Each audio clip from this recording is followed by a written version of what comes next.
Hey everyone, welcome to another episode of Triangle Offense. I'm Munish. As always, I'm joined by Nishant. And today we'll finally talk about the Lakers because they finally picked up a win.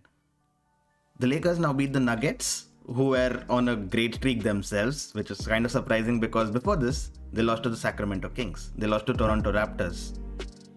The Lakers were in shambles, if I can call it that. And LeBron returning did not really help matters, but kind of inspired them. And this is, I kind of consider this similar to something like last season when the bubble began. The Lakers are totally out of sorts. I in fact wrote them off. I told that they'll get knocked out against the Portland Trail Blazers. And boy, did they turn a wheel when the playoffs began. They looked like an entirely different team. Do you think it's something similar to that this year as well? Uh, yeah, I'm caught in two minds. I think the general psychology here for everyone, and this was true last season also, is at some point this LeBron thing is going to be too good to be true. Him defying the odds, fighting father time and age and all of that. At some point, you're going to see some rationalization. If Tom Brady's recent run is anything to go by, and he was 43 or 44 when he won the Super Bowl a few months ago, doesn't look like this is the era of athletes slowing down. But of course, the big asterisk there is no career debilitating injuries. That's the big caveat. Yeah. Now, LeBron's come out alarmingly and said he may never be 100% again. The philosophical viewpoint is that's true of any athlete every single day that he wakes up. But he said this before. It's not the first time that he said this. So I take it with a pinch of salt, maybe. But it's okay if he's not the same 100% athlete before. Because with time, one of the biggest reasons why LeBron's been able to adapt is not just his incredible fitness, but also that with time, his IQ and his ability to make reads, make decisions, kind of play chess on a basketball court. The slider between the balance of how much he relies on pure athleticism and how much he brings in his wisdom and intelligence on court has started shifting slowly towards the intelligence side. And so when you put the right pieces around him, he's able to get the best out of each one of them and still go to the. So you don't see as many superhuman efforts as you used to see in the Cavs when he carried them to the finals post Kyrie or even in his early days. But you do see an exceptional leader when you put the right pieces around him. Can that happen again? Yes. Is this reminiscent of what we saw in the bubble last season? Yes. Only difference is in the bubble they sucked before the playoffs. Yep. Maybe by choice, maybe they're just pacing themselves. But by and large, because they came off a 4 or 5 month break without basketball, and they took some time to ramp up, and they had a few personnel changes. They had a couple of they had Avery Bradley opt out, and they had Morris come in and all of these stuff. This season, the slightly different element here is both players are coming off of injuries and extended absences. If their injuries get better and they're fully fit, I see no reason why this team can't be the same in the playoffs.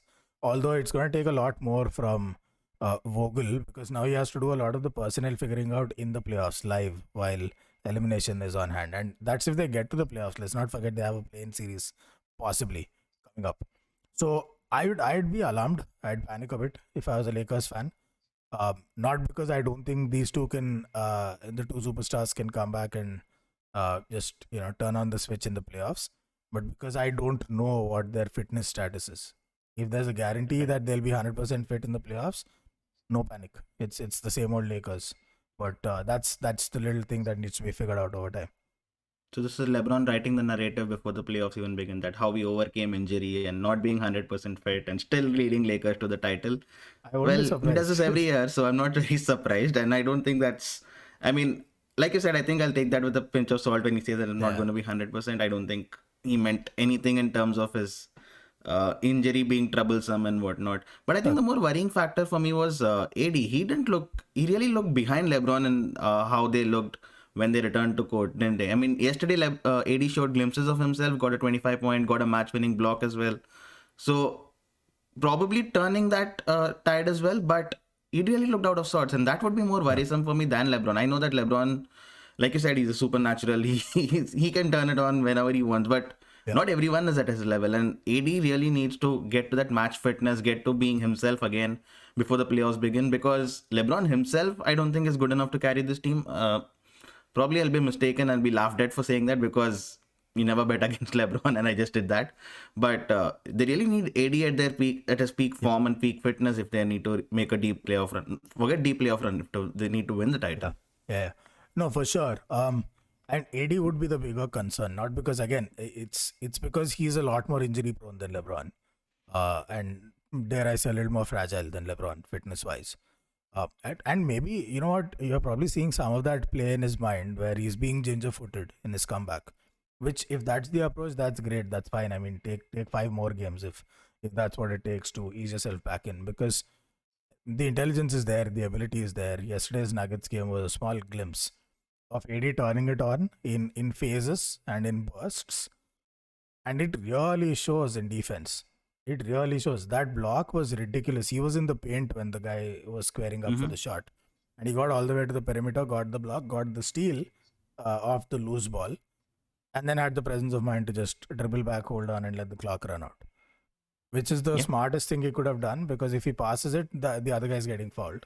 He held the ball, because if you foul AD, I mean, you know he'll convert, or he's the best bet anyway to convert. So presence of mind, fitness, slowly getting back, skill is always there. And did you see in those bursts that he did play, defense was great, of course. But at the other end, Denver had no answer. Every time AD made a move, they had no answer. He hit mid-range, he hit threes. In the paint, it was a joke. He was literally spinning around defenders going to the hoop, and nobody could do anything about it. And they put some of their best. Gordon gave it his best shot. Jokic, nobody could really take him on. So it's still the same AD if he's fit, and he gave us a glimpse of that. So the ability is there, all of that motor mechanics, all of that shit looks good. The only thing that remains is, can he get back to 100% fitness levels? It's been a rough little patch, right, for the Lakers. This entire season has been debacle after debacle. They had the Dwight Howard fiasco where he tweeted he's coming back, then deleted, said he's going to Philadelphia. Clear mix up there. They got Marc Gasol, seemed like a step up, only to be proven quite the opposite.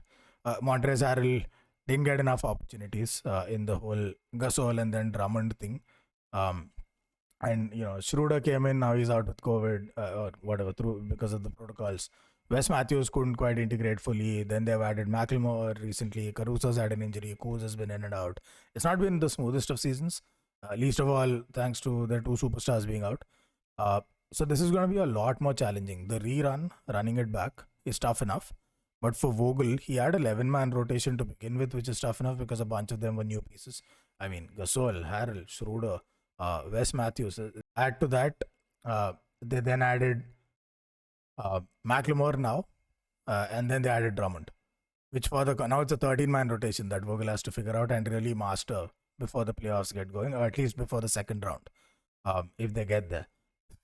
And it's further complicated by the fact that the big man position, it was set last season with McGee and Dwight Howard, and both of them did a fantastic job. Yep.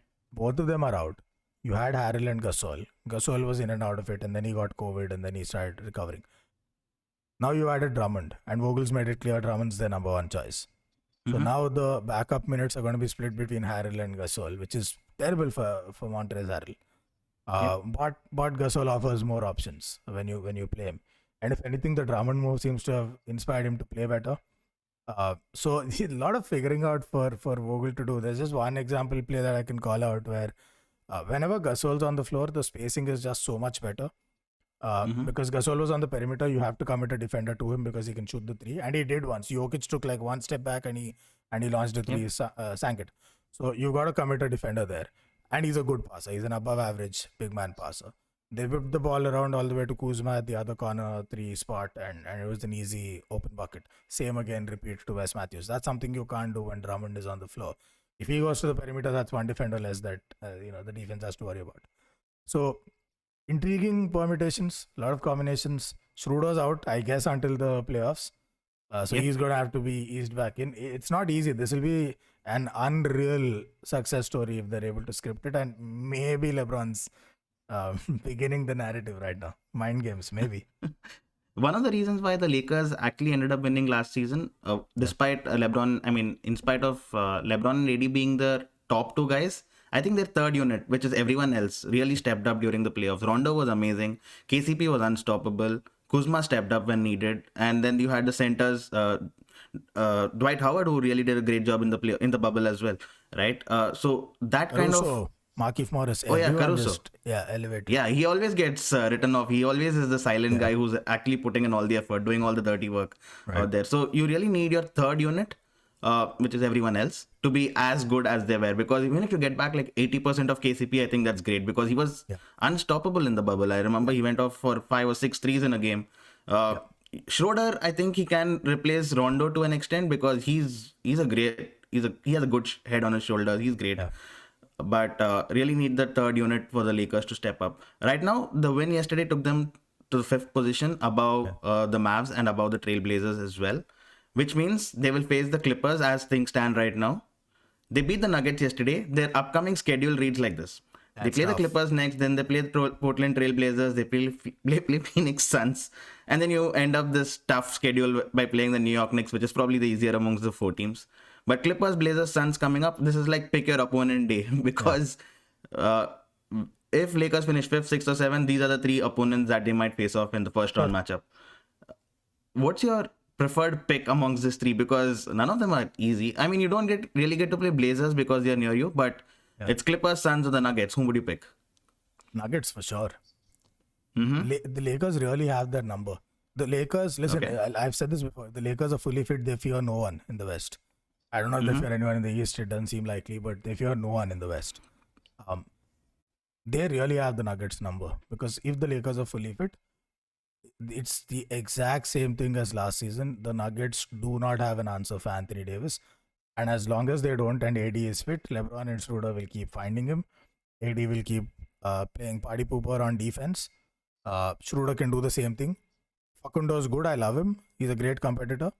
But Schroeder will eat him for breakfast in the absence of Jamal Murray. The Lakers have just too much firepower on defense.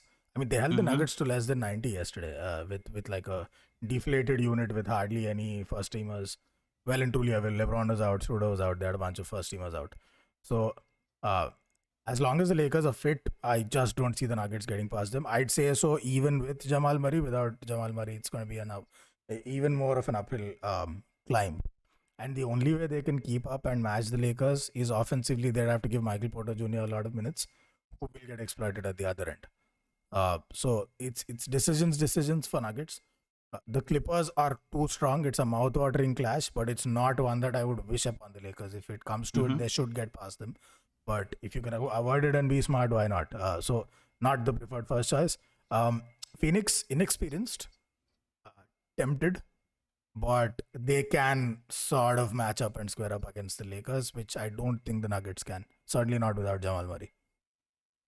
All right, so the Lakers really need to get some wins going if they need to face out the Nuggets and finish wherever Denver Nuggets finishes, right? You can actually time it out well. But tough schedule coming up. I think it's important that the Lakers pick up a few wins, or else the Mavs and the Trailblazers are right behind them, and you don't want to see the Lakers in a play-in game. I mean, as a neutral, yes, you would love it, but as a fan, you would hate it. I mean, even if you're, say, facing Steph Curry in the first round of play-ins in a must-win game, that's something that you really want to avoid. So important week up for the Lakers. But that's all I have for you today. Always fun catching up, and I will see you tomorrow.